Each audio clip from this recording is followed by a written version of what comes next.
Hello all. ഒരു നാർസിസ്റ്റുമായിട്ട് കൂടെ കഴിഞ്ഞിട്ട് നിങ്ങളെ തന്നെ പൂർണ്ണമായിട്ടും നഷ്ടപ്പെടുത്തിയിട്ടുണ്ടോ? നിങ്ങളുടെ വാല്യൂ തിരിച്ചറിയാൻ പറ്റാതിരിക്കുക, നിങ്ങൾക്ക് സെൽഫ് എസ്റ്റീം ഇല്ലാണ്ടാവുക, സെൽഫ് വർത്ത് അറിയാതിരിക്കുക, ഇങ്ങനെയൊക്കെ നിങ്ങൾക്ക് സംഭവിച്ചിട്ടുണ്ടെങ്കിൽ ഈ വീഡിയോ നിങ്ങൾക്ക് വേണ്ടിയിട്ടാണ്. ഹീൽ വിത്ത് ദിവ്യയുടെ പുതിയൊരു വീഡിയോയിലേക്ക് എല്ലാവർക്കും സ്വാഗതം. ഈ ചാനൽ പൂർണ്ണമായും NPD അവയർനെസ്സിന് വേണ്ടിയിട്ടുള്ളതാണ്. നിങ്ങളെ ഡയഗ്നോസ് ചെയ്യാനോ സെൽഫ് അസസ് ചെയ്യാനോ വേണ്ടിയിട്ടുള്ളതല്ല. ഓക്കെ, അപ്പം നിങ്ങൾ ഈ വീഡിയോ മുഴുവനായിട്ടും കാണുമെന്ന് വിചാരിക്കുന്നു. അപ്പോൾ എൻ്റെ പുതിയൊരു വീഡിയോയിലേക്ക് സ്വാഗതം. ആദ്യമായിട്ടാണ് എൻ്റെ ചാനൽ കാണണമെങ്കിൽ എൻ്റെ ചാനൽ സബ്സ്ക്രൈബ് ചെയ്യാം. ഇതുവരെ തന്നിട്ടുള്ള എല്ലാ സപ്പോർട്ടിനും താങ്ക് യു സോ മച്ച്.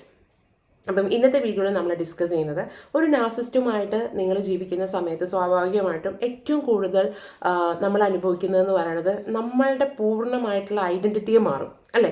നിങ്ങൾ ശ്രദ്ധിച്ചാൽ മതി, പഴയ നിങ്ങളെടുത്ത് നോക്കിക്കഴിയുമ്പോൾ നിങ്ങൾ ഇപ്പോഴത്തെ നിങ്ങളുടെ ഒരു സെൽഫുമായിട്ട് കമ്പയർ ചെയ്യുമ്പോൾ നിങ്ങൾ കംപ്ലീറ്റ്ലി മാറിയിട്ടുണ്ടാവും. നിങ്ങളുടെ ഇഷ്ടങ്ങൾ, നിങ്ങളുടെ ആഗ്രഹങ്ങൾ, നിങ്ങളുടെ ഡ്രീംസ്, നിങ്ങളുടെ ഡിസയേഴ്സ്, ഇതൊക്കെ മാറിയിട്ട് നിങ്ങളൊരു എൻറ്റയർലി ഡിഫറെൻ്റ് ആയിട്ടുള്ളൊരു മനുഷ്യനായിട്ട് മാറിയിട്ടുണ്ടാവും. എന്തുകൊണ്ടാണ്? കാരണം നമ്മൾ ഈ പറഞ്ഞ ആളുടെ കൺട്രോളിൽ നിന്ന് ഒരു ദിവസവും 2 ദിവസവും അല്ല, വർഷങ്ങളായിട്ട് നമ്മൾ അവരുടെ അണ്ടറിൽ നിൽക്കുന്ന സമയത്ത് നമുക്ക് നമ്മളെ തന്നെ തിരിച്ചറിയാൻ പറ്റില്ല. നമ്മളെല്ലാം അയാളുടെ ഇഷ്ടങ്ങൾക്ക് വേണ്ടിയിട്ടും അയാളെ പേടിച്ചിട്ടും അയാൾ എന്ത് പറയും, അയാൾ അടുത്ത നിമിഷം എങ്ങനെ പെരുമാറും എന്നുള്ള ഭയത്തിൻ്റെ പേരിൽ നമ്മൾ കംപ്ലീറ്റ്ലി ഒരു പുതിയ മനുഷ്യനാവാനായിട്ട് ശ്രമിച്ചിട്ടുണ്ടാവും എന്നുള്ളതാണ്. അപ്പോൾ അതുകൊണ്ട് തന്നെ നിങ്ങൾ ആ ഒരു പഴയ നിങ്ങളെ തിരിച്ചു പിടിക്കുക എന്നുള്ളതാണ് നമ്മുടെ ഹീലിങ്ങിൻ്റെ ആദ്യ പടി. അതായത് നിങ്ങൾ നിങ്ങളുടെ സെൽഫ് എസ്റ്റീം തിരിച്ചറിയാം. ഇപ്പം ഞാനൊരു NPD സർട്ടിഫൈഡ് കോച്ചാണ്. അപ്പം എൻ്റെ അടുത്ത് ദിവസം എന്നോണം ഒരുപാട് ക്ലയൻസ് സംസാരിക്കാറുണ്ട്. അപ്പം ഞാൻ മനസ്സിലാക്കിയിട്ടുള്ള കാര്യം എന്ന് പറഞ്ഞാൽ പലരും അവരുടെ അനുഭവങ്ങൾ പറയുമ്പം അവർ ഭയങ്കരമായിട്ട് ഫിസിക്കലി, മെൻ്റലി, ഇമോഷണലി ഒക്കെ ടോർച്ചർ ചെയ്യുന്ന നാർസിസ്റ്റ് ആയിട്ടുള്ള അല്ലെങ്കിൽ ടോക്സിക് ആയിട്ടുള്ള ആൾക്കാരുണ്ട്. എന്നാൽ പോലും ഇവരിതെല്ലാം എക്സ്പ്ലെയിൻ ചെയ്യുകയും ചെയ്യാറുണ്ട്. വിക്ടിംസ് വന്നിട്ട് നമ്മളോട് പറയും ഇവരത് ചെയ്തു. എന്നിട്ട് ഇവർ ഇതിൻ്റെ കൂടെ ലാസ്റ്റ് ആഡ് ചെയ്യുന്നൊരു കാര്യമാണ്, ഇങ്ങനെയൊക്കെ ആണെങ്കിലും എനിക്ക് വേണ്ടതെല്ലാം വാങ്ങിത്തരും, എനിക്കും എൻ്റെ കുട്ടികൾക്കും വേണ്ടതെല്ലാം വാങ്ങിത്തരും, ഞങ്ങൾ ഒരുപാട് സ്ഥലത്ത് കൊണ്ടുപോകും, ഞങ്ങൾക്ക് ഇഷ്ടപ്പെട്ട ഫുഡ് വാങ്ങിത്തരും, എല്ലാം പറയും.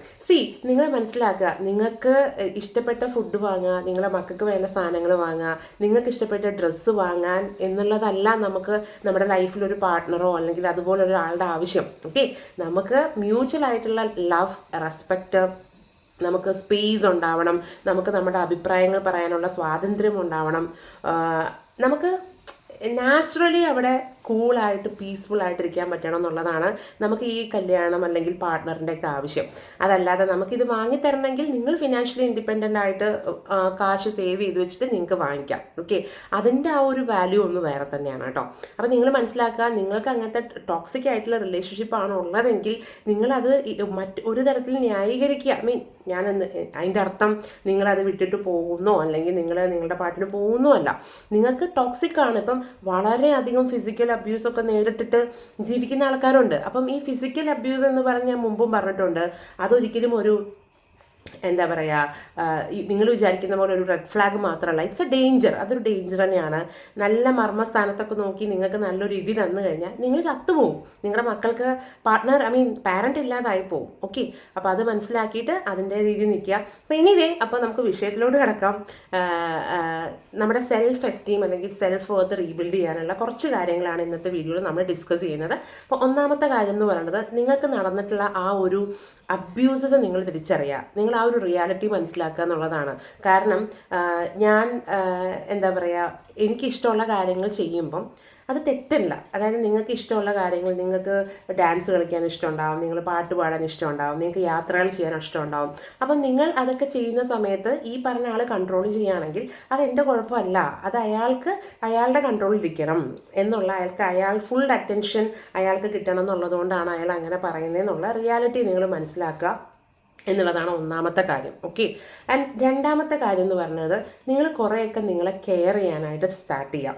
അതായത് എപ്പോഴും ഞാൻ പലപ്പോഴും കണ്ടിട്ടുണ്ട്, ഈ നാർസിസ്റ്റിക് അബ്യൂസിനൊക്കെ മുമ്പ് വളരെ ഹെൽത്തിയായി, വളരെ ബ്യൂട്ടി കോൺഷ്യസ് ആയിട്ടിരുന്ന ആൾക്കാർ അവരുടെ സ്കിന്ന്, അവരുടെ ഹെയറൊക്കെ വളരെ ഡള്ളായി, വീക്കായി, അവരായിരുന്നു ഇതെന്ന് തോന്നിപ്പോകുന്ന ഒരു രൂപത്തിലേക്ക് അവർ വരാറുണ്ട്. കാരണം അവർ ഈ ഒരു ക്രോണിക് ആയിട്ടുള്ള സ്ട്രെസ്സിലാണ് ഇരിക്കുന്നത്, അല്ലേ? എപ്പം എന്ത് ചെയ്യണമെങ്കിലും മറ്റൊരാളുടെ അഭിപ്രായം എടുക്കുക, അവരുടെ വാലിഡേഷനിൽ മാത്രം ചെയ്യുക. അങ്ങനെയുള്ള സമയത്ത് നമ്മളുടെ ഐഡൻറ്റിറ്റി അവിടെ ഇല്ലാതായി പോകും. അപ്പം നമ്മൾ ഒട്ടും തന്നെ കോൺഷ്യസ് ആവില്ല നമ്മുടെ ഹെൽത്തിലോ നമ്മുടെ ബ്യൂട്ടി, നമ്മുടെ അപ്പിയറൻസിലോ ഒന്നും. അപ്പം നിങ്ങൾ അതൊക്കെ സ്റ്റാർട്ട് ചെയ്യുക. ചെറിയ ചെറിയ സ്കിൻ കെയറുകൾ സ്റ്റാർട്ട് ചെയ്യുക. നിങ്ങൾ നിങ്ങൾക്ക് വേണ്ട കുറച്ച് സാധനങ്ങളൊക്കെ വാങ്ങിക്കുക. എന്നിട്ട് നിങ്ങൾ നല്ല ഡ്രസ്സുകൾ ഇടുക. അതുപോലെ ഹെയർ കെയർ ചെയ്യുക. നിങ്ങൾ കൊച്ചു കൊച്ചു യാത്രകൾ നിങ്ങൾ ഒറ്റയ്ക്ക് ചെയ്യുക. ഇങ്ങനെയൊക്കെ ചെയ്യുമ്പോൾ തന്നെ നമ്മൾക്ക് ആക്ച്വലി നമ്മളൊരു സെൽഫായിട്ടുള്ള ഒരു ലവ് സ്റ്റാർട്ട് ചെയ്യുകയാണ്. കാരണം എനിക്കിഷ്ടപ്പെട്ട കാര്യങ്ങളൊക്കെ ചെയ്യുമ്പോൾ നമ്മുടെ ബ്രെയിൻ ആ ഒരു പഴയ പാറ്റേണിൽ നിന്ന് റീവയർ ചെയ്തിട്ട് ഇയാൾ കൂടുതലായിട്ട് ഇയാളുടെ ഫോക്കസ്ഡ് ആണെന്നുള്ളത് ആ ഒരു റിയാലിറ്റി അംഗീകരിച്ച് തുടങ്ങും എന്നുള്ളതാണ് ഒന്നാമത്തെ കാര്യം കേട്ടോ. പിന്നെ അടുത്ത കാര്യം എന്ന് പറയുന്നത്, നിങ്ങളുടെ ഈ ഒരു കുറേ കാലമായിട്ട് ഇയാളുടെ കൂടെ ജീവിക്കുമ്പം നിങ്ങളുടെ മൈൻഡിനെ മാത്രമല്ല നിങ്ങളുടെ ബോഡിയെയും അത് ബാധിച്ചിട്ടുണ്ടാവും. ഓക്കെ, നമ്മളുടെ ബോഡിയും മൈൻഡും ഇൻ്റർ കണക്റ്റഡ് ആണ്. നമ്മൾ ചിലപ്പോൾ നമുക്ക് പേടി വരുന്ന സമയത്തൊക്കെ നമ്മുടെ ഹാർട്ട് ബീറ്റ് കൂടും, നമുക്ക് ബട്ടർഫ്ലൈ ഫീലിങ്സ് ഒക്കെ ഉണ്ടാവും അല്ലേ. ഇപ്പം നമുക്ക് ഇഷ്ടപ്പെട്ട ആളെ കാണുന്നു, അങ്ങനെയൊക്കെ ചെയ്യുന്ന സമയത്ത് നമുക്കൊരു ഒരു ബട്ടർഫ്ലൈ ഇൻ ദ സ്റ്റൊമക്ക് എന്നൊക്കെ പറഞ്ഞ പോലെ നമുക്കൊരു പെട്ടെന്നൊരു ആശ്ചര്യമൊക്കെ നമ്മുടെ ബോഡി തന്നെ. അതുപോലെ നമുക്ക് പേടി വരുന്ന സമയത്ത് നമ്മുടെ മുട്ട് വരയ്ക്കും. ഇങ്ങനെയൊക്കെയുള്ള സംഭവങ്ങളൊക്കെ എന്ന് പറയുമ്പം അതിൻ്റെ അർത്ഥം നമ്മുടെ മൈൻഡിലുണ്ടാകുന്ന പല കാര്യങ്ങളും നമ്മുടെ ബോഡി അതിനോട് റിയാക്ട് ചെയ്യുന്നുണ്ടെന്നുള്ളതാണ്.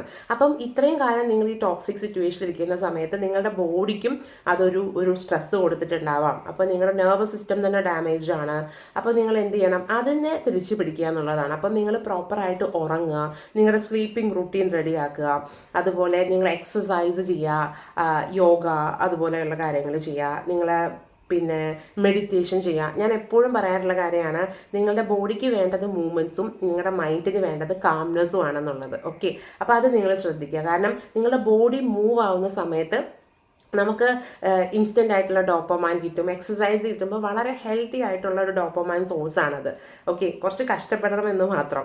ആൻഡ് ഓൾസോ നമ്മുടെ മൈൻഡിന് വേണ്ടത് കാംനെസ് ആണ്. അപ്പോൾ നിങ്ങൾ മെഡിറ്റേറ്റ് ചെയ്യുന്ന സമയത്ത്, അല്ലെങ്കിൽ നിങ്ങളുടെ എന്ന് വെച്ചാൽ അരമണിക്കൂർ എന്ന് ധ്യാനിക്കാനല്ല ഞാൻ പറയണേ, ഒരു 10 മിനിറ്റ്സ് എങ്കിലും, ഒരു 10 മിനിറ്റ്, ഒരു 10 കൗണ്ട്സ് നിങ്ങൾ ഇൻഹേൽ ചെയ്യുക, ഒരു 5 സെക്കൻഡ് ഹോൾഡ് ചെയ്യുക, അത് എക്സേൽ ചെയ്യുക. അപ്പം നമ്മൾ ഈ മെഡിറ്റേറ്റ് ചെയ്യുന്ന സമയത്ത് നമ്മളെ ബ്രെയിനിന് അല്ലെങ്കിൽ നെർവസ് സിസ്റ്റത്തിനോട് പറയുകയാണ് യു ആർ സേഫ് അല്ലെങ്കിൽ യു ആർ കാം എന്ന് പറയുകയാണ്. അപ്പം ഗ്രാജ്വലി നമ്മുടെ ബ്രെയിൻ ആ പഴയ തോട്ട് പ്രോസസ്സിനെയൊക്കെ റീവയർ ചെയ്ത് നമ്മുടെ നെർവസ് സിസ്റ്റം കുറച്ചുകൂടി ഒരു കാം സ്റ്റേറ്റിലേക്ക് വരും. ഓക്കെ, അപ്പം നിങ്ങൾക്ക് ക്ലാരിറ്റി കിട്ടും, നിങ്ങൾക്ക് കുറേ കൂടെ അറ്റൻഷൻ കിട്ടും, നിങ്ങൾ ഫോക്കസ്ഡ് ആവും, നിങ്ങൾക്ക് വേണ്ട ക്ലാരിറ്റി നിങ്ങൾക്ക് നാച്ചുറലി നിങ്ങൾക്ക് തന്നെ കിട്ടും എന്നുള്ളതാണ് ഇതിൻ്റെയൊക്കെ കാര്യം കേട്ടോ. അപ്പോൾ അത് മറക്കരുത്. അപ്പം ഇത്രയും കാര്യങ്ങളാണ് ഇന്നത്തെ വീഡിയോയിൽ ഷെയർ ചെയ്യാനുള്ളത്. അപ്പം വീഡിയോ നിങ്ങൾക്ക് മുഴുവനായിട്ടും കണ്ടിട്ടുണ്ടെങ്കിൽ നിങ്ങൾ കമൻറ്റ് ചെയ്യുക, നിങ്ങളുടെ അഭിപ്രായങ്ങൾ അറിയിക്കുക. നിങ്ങളുടെ അഭിപ്രായങ്ങളും കമൻറ്റുകളുമാണ് എനിക്ക് സത്യം പറഞ്ഞാൽ ഈ വീഡിയോ ചെയ്യാനുള്ള ഒരു മോട്ടിവേഷൻ തന്നെ. അപ്പോൾ അത് നിങ്ങൾ മനസ്സിലാക്കുക. ആൻഡ് ഓൾസോ നിങ്ങൾക്ക് എന്തെങ്കിലും തരത്തിലുള്ള കോച്ചിങ് ഓർ ഗൈഡൻസ് വേണമെങ്കിൽ എന്നെ കണക്ട് ചെയ്യാം.